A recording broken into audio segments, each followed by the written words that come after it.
course, on the Nifty, absolutely flat. Nifty Bank looking good.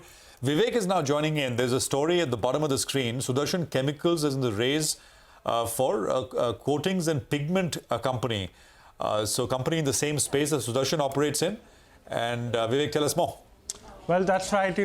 Three companies are, out of the top three global coatings as well as pigments maker.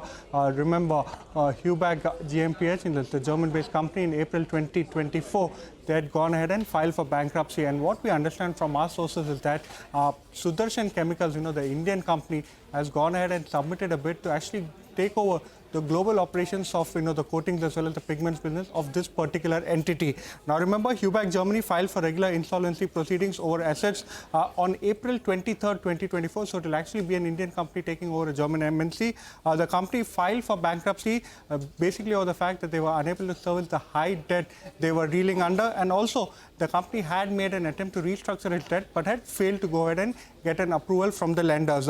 What we understand from our sources is that Sudarshan Chemicals had submitted a bid to the insolvency administrator to take over the assets and has also offered a debt resolution. There are four bankers that we are aware of who are actually the lenders to Huback. So Deutsche Bank, Commerzbank, LBBW as well as NordLB are the bankers, and we understand all four of these bankers are on board and the Sudarshan bid has been submitted to them. We reached out to the management of Sudarshan Chemicals. We are yet to receive a response from the same. Now, there's also an interesting development over here. Huback GmbH, which is actually the German MNC, actually has a listed arm in India, which is called Huback Colorants. Huback Colorants, remember, if there is a change as far as the global entity is concerned, there will actually be a takeover which happens, on the back of which there will be an open offer that will be triggered in the Indian listed arm of Huback.